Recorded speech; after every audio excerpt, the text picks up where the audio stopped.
Hello and good evening. Welcome to the first episode of Season 4 of Innovation on the Loose, streaming live from the DeBakey CV Education studios here at Houston Methodist Hospital, the Texas Medical Center. And I'm Dr. Stuart Corr, Director of Innovation Engineering for the DeBakey Heart and Vascular Center. Now, tonight, my special guest on the show is Ginny Torno, and she is Executive Director of Innovation and IT Clinical, Ancillary and Research Systems at Houston Methodist. And she's here tonight talking about the hospital of the future, including smart hospital rooms and care redesign. Ginny, it's an absolute pleasure to have you on the show. Thank you, I'm glad to be here. So let me take you through some of the things that we've been working on through the Center for Innovation. First, just some background on Houston Methodist for those who may not be familiar. These are just some general stats that we like to show to orient people to kind of what we do. So general stats are on there, but in the middle, you can see kind of our, how we operate. Really, it starts with the patients being at the center of everything we do. And then we have our I care values around that, which everybody embodies. And then around that is who all we serve. So when our current CEO took over, he put out a vision for the second century, and it was really for Houston Methodist to provide unparalleled safety, quality, service, and innovation. And what I will talk about touches all of these in different ways. Some of the things that we're doing really started with a need to respond to different nursing shortages that we were finding. So that and cost pressures. So there's traditional ways to tackle this, which is, try to bring in travel nurses, pay incentives on as far as that goes. But in the end, those were not sustainable. So we needed to look for other ways to solve this and maintain our excellent patient care that we deliver. So going back to what the innovation team's focused on, again, the patients are at the center of everything we do. But we wanted to fix the issues that we were seeing now, but also build for tomorrow and be ready for that. And then really let the strategy of what we're doing drive the technology that we look for, not the other way around. There's all kinds of cool tools and tech out there, but we really wanted to figure out what we needed and then find solutions to that. In addition, everything in the market in any industry is just getting more and more customer-centric, really easy for customers to get what they want easily and very conveniently. And we've seen some of the traditional companies be overtaken by some of the newer ones. Blockbuster comes to mind and things like that. So why can't healthcare be the same way? Why can't we deliver on-demand services and really provide really excellent customer service? So one of the things that we're doing is ambient listening in our physician offices. So today, if you go into a physician visit, this is typically how it works. There's a computer in the room, physician is talking to you and trying to document at the same time. A lot of time spent looking at the computer screen. But with our ambient listening tools, that information is captured by voice and then translated into documentation. So this is what you now see, and we're actually piloting this technology in some of our clinics across the system now. But as you can see, the physician is directly interfacing with the patient, looking at the much more personalized experience, much less time spent typing during the patient visit, and really just a better experience for both the patient and the physician. And this kind of shows you what happens to that data. So it goes out into the cloud by voice, but it translates that into medical coding and into the medical record. And then it gives the physician a chance to review it and make any needed edits before it commits to the medical record. Another thing that we're working on is similar technology helping nurses document by voice. This is quite a bit trickier because the nursing documentation is a lot more discrete. A lot more discrete data has to be translated and captured. This is something that we're working on. There's actually a couple partners that we're working on but it's definitely something that we want to tackle and help our nursing staff. We also have voice commands enabled in the patient room. Right now it is a pharmacy assistant that they can ask questions. They can ask questions about their drugs that they've been prescribed. and receive answers and even connect to a pharmacist live if they're unable to get their answers initially from that. We do plan to expand this, and I'll hit on that more later in the slides. This is something that's not new, but it is part of Smart Hospital and part of something that really helps improve efficiency, but it's dictating images by voice, and that really helps save time with our radiologists and make things more accurate, and they have a lot more throughput because of this technology. One of the new things that we're working on is generative AI. People talk about that all the time these days. But we're working on generative AI drafting messages or replies to our patients and things in our electronic health record system. And similar to the physician voice documentation, it provides something and then you have the chance to edit it before it gets sent or saved anywhere. But this should save a lot of time as well for our staff. Another thing that we're working on is call center automation. We've made some pretty bold statements with our Smart Hospital that we're working on, and one of them is that there will be no call center.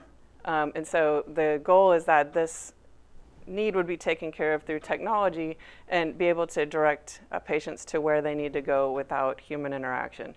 We've already tested this in our organization. We actually started it with COVID vaccine appointments back when that was first coming on board.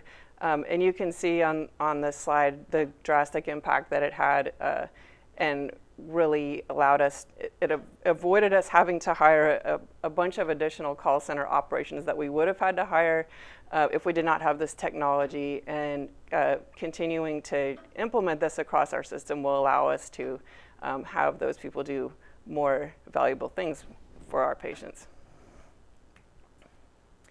Moving on to some current innovation initiatives that we're working on.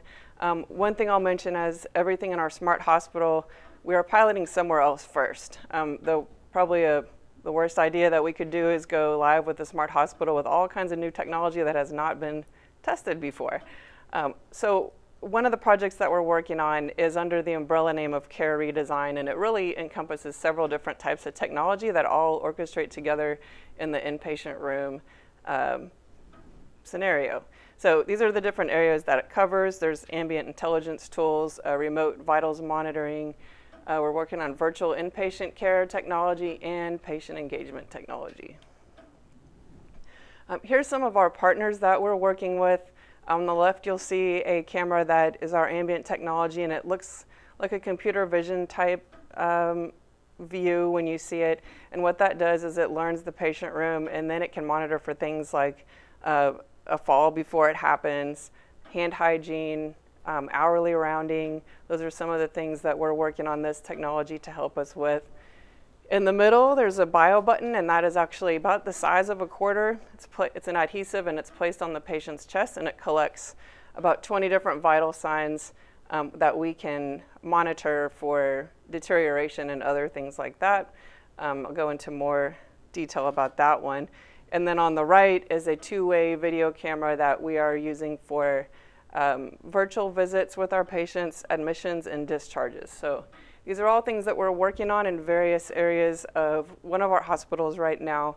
And once we determine if it's the right solution or not, then we will move forward in other locations. This is a view of the ambient camera. This is what it looks like when you're monitoring a room with that technology.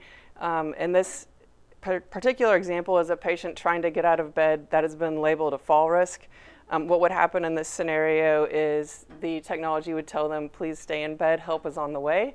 And it would also alert the care team at the bedside so they could go in there and help the patient quickly. Really what we want to do with the two-way camera is all types of virtual medicine, not just admissions and discharges, but we can also use this technology for pharmacist visits or questions, spiritual care, case management, volunteer services, really anything that a person has to come in the room for right now. A lot of those can be taken care of virtually once we get this really set up. This is more information about the bio button from BioIntelliSense that I was mentioning. In the middle is what it actually looks like on a patient. But on the right is all the different types of vital signs that it collects, and they're continuing to work on even more vital signs for this technology to collect. This is actually rolling out across our main hospital right now. It's been very successful. But this technology is not only appropriate for inpatient settings, which is where we're starting, but we can also have patients take these buttons home, and we can continue to monitor them from home and ensure that they're still doing okay once they leave our walls, and be able to intervene if we need to after that. The last piece of our care redesign project is patient engagement TVs. This shows some of the work that we've been doing to figure out right size of TV, where it's placed, and what brand of TV. There's actually a lot of considerations with this one, maybe more than would be obvious, but this will provide a digital whiteboard really showing the care team for the patient, any dietary restrictions, procedures that they have coming up, information that's typically on a marker board or you'd want to be on a marker board will be on here, and it will come directly from our electronic health record system. But this TV will also facilitate the two-way camera and be able to take over the TV and use that when it's needed. It will provide a meal ordering service, spiritual care, and patient education material, among other things. But really right now, those things are all handled other ways, maybe on an iPad, maybe through calling on a phone. And putting this TV in place will really centralize all of that and put it in one place and give the patient an easy way to take care of all those items. So you might wonder, that technology is great, but who's on the other end? We have a virtual command center set up that is centrally monitoring a lot of this technology that I mentioned. They're the ones that take the calls for the two-way patient video for the virtual visits. They have virtual nurses and physicians staffed in there that can help with admissions, discharges, and other things that we are monitoring centrally. They also centrally monitor the BioIntelliSense data, bio button.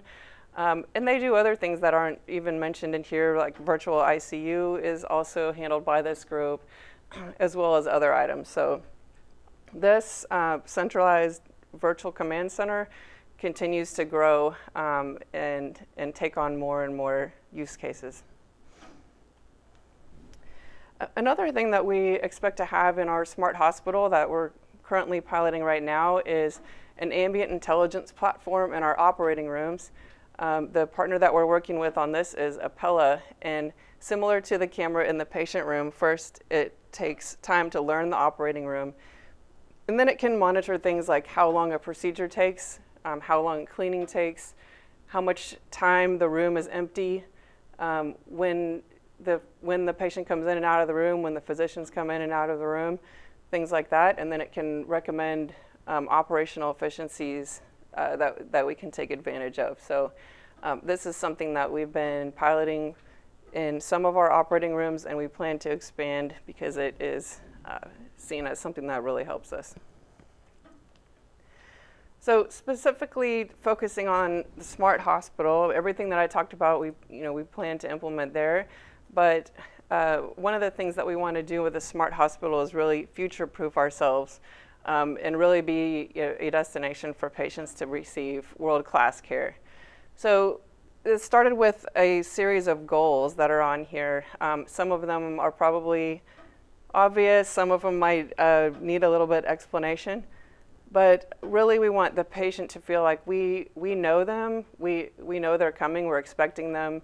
As much as we can take care of ahead of time is done. And so really the goal is they walk in and we're ready for them. Obviously that's different in emergency department, but for a typical scheduled visit, that's what we're looking for. So a lot of these things are going towards those goals. In the hospital room of the future, we're looking for to implement all the ambient intelligence technology that we were talking about, as well as VR for rehab, patient education, things like that. That makes sense for that. There's some things that we're looking for with relaxation and pain management. There's some tools that we can use with that, as well as some of the information I was previously discussing. This has taken a lot of planning for our smart hospital. So there's been a lot of design sessions on where does all this technology need to be placed, especially with the cameras. We've seen several different scenarios for capturing sound in a good way. Like where's the best way to capture sound in a patient room? It can vary quite a bit based on the size of the room and other factors. So some of this was our initial markup, and then some of it has already changed as we're piloting this technology in other locations. But a lot of work done in tandem with the infrastructure and design and construction teams at our smart hospital. One of the things that we plan to implement is the ability for a patient to use their voice to control lighting and temperature, and also request help. But this video shows a test of us doing voice controls in the inpatient room. Alexa, turn on door 1 light. Okay. Alexa, turn off door 1 light. Okay. Alexa, turn on door 2 light. Okay. Alexa, turn on the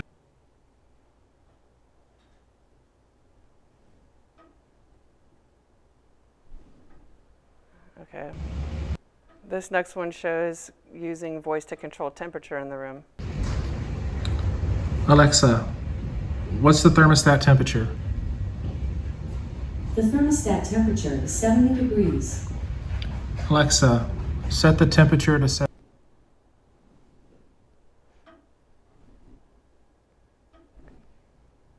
Okay, I think it ended. But really our goal is to enable patients to use their voice to control things that typically they either can't control now or they have no idea how to control, and really empower them to control their environment while they stay with us.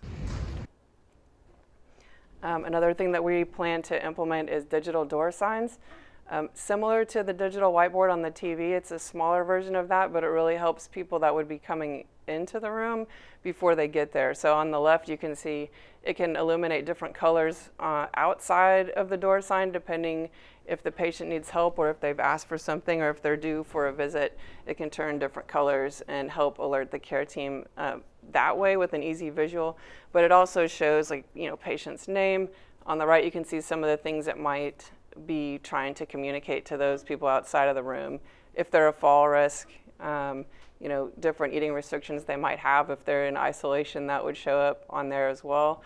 But really, this is trying to automate things directly from the electronic health record system and get rid of some of those Post-its, little flags, things like that you currently see outside of a patient room that have to be manually changed. So this is another thing that we plan to implement, and ideally in our other locations as well.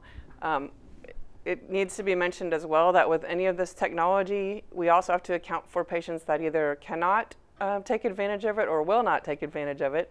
So there's still, and also for when the systems go down. So there's plans in place as well for scenarios where this technology can't be used for one reason or another.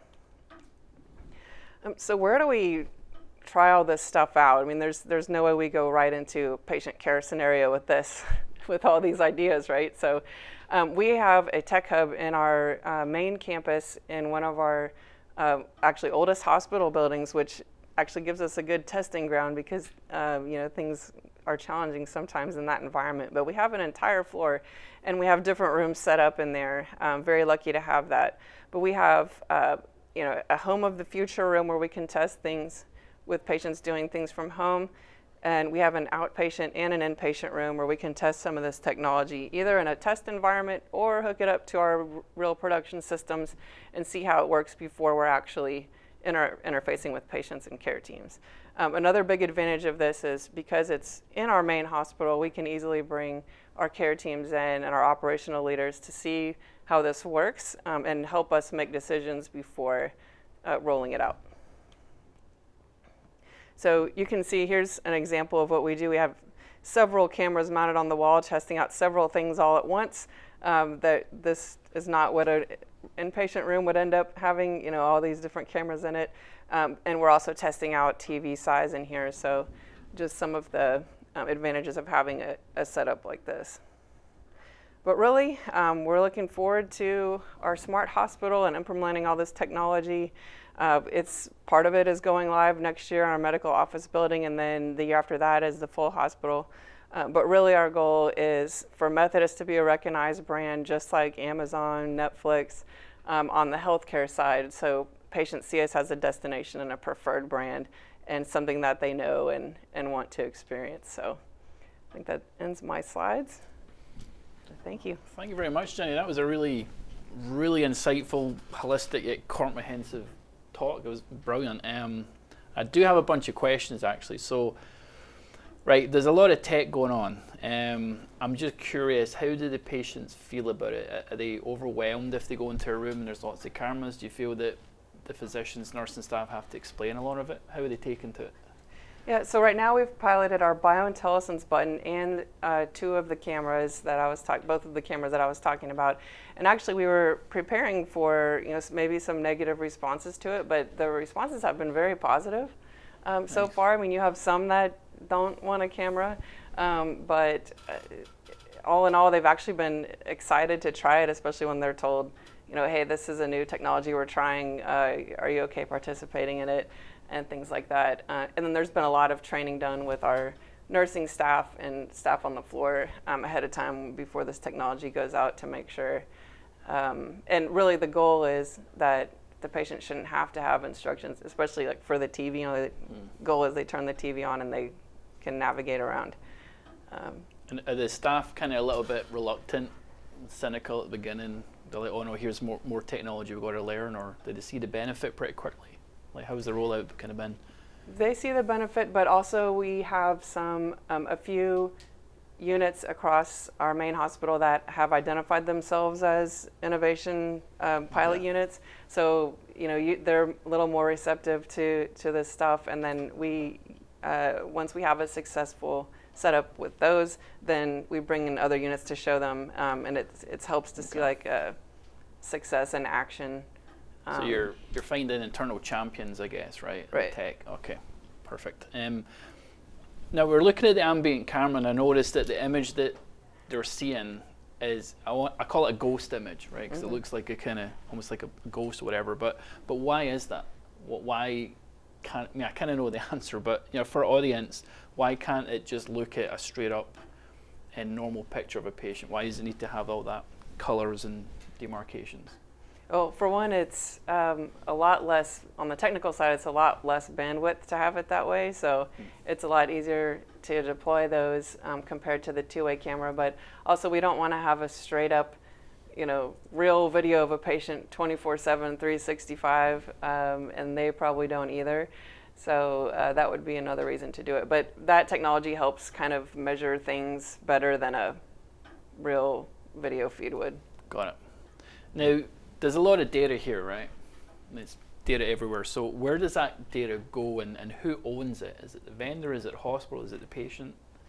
Comment on that? Yes. So the data is stored for different periods of time depending on what it is. So for example, the videos are not stored forever. It's usually for a pretty short period of time, and then they're deleted after that. What is saved forever is the data points. So for when the camera is picking up that, you know, we think this patient is going to fall and we page the care team. You know, that data stays in perpetuity, but it is the health system's data. You know, the vendor does not own the data. So as far as ownership, and some of it ends up going into the patient's record, like the stats from the biointelligence bio button. It actually ends up in their patient record. So that's a real kind of safety guard. Then it's like, you know, the data stays within the hospital. It's not being utilized by third parties. Right. Now, a question more for how you interact with these companies. So, you know, imagine someone in your position, you get awash with too much tech. You know, like companies and vendors saying, "Hey, look at this." So what's the process that you use to kind of vet out and filter out the techs, and how do you engage with these companies? You know, what's the education behind it? We start out with a need that we're trying to solve, and look for potential partners to solve that need. Ideally, we have several to kind of look at, so we get them to come in and do demos, things like that. But then we start digging into the technology behind what they have. How is it secured? Is it secure? Especially if it deals with patient data. Have they figured that out, or are they kind of a startup and not very good at figuring that out? What is their cost model? And really, most importantly, are they looking to be a partner, or are they kind of a take it or leave it type vendor? Okay. We really want to have someone that's willing to partner with us, and we help them perfect their product, and they help us meet our needs at the same time. Got it. And the question I got now is, why is there so much importance placed on this continuity of care? So, when the patient leaves the hospital, why do we want to keep monitoring them and making sure they're doing okay? It may sound like a kind of naive question, but for audience, why is that so beneficial for the patient and the hospital?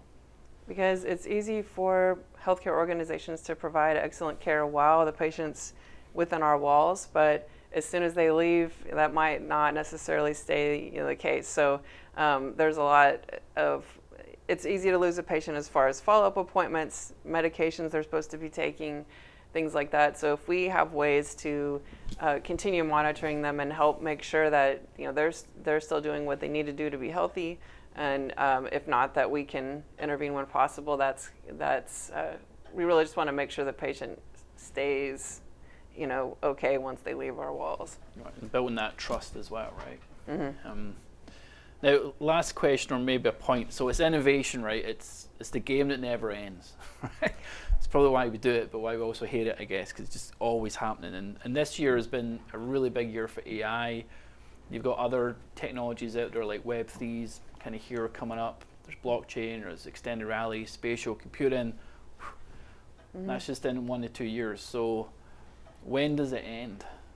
And how quick can we bring on this new tech? And maybe just comment a little bit on that. I know it's an open question, I guess, but hopefully it never ends. I mean, really things just keep evolving. I mean, we've seen it over several years in multiple areas, but I mean, you can always do better. You can always do something differently, more efficiently, things like that. And the goal is to just keep making the patient experience better, as well as our clinician and nursing teams. So as long as we can keep doing that and becoming more and more efficient and providing better care, then we'll keep going.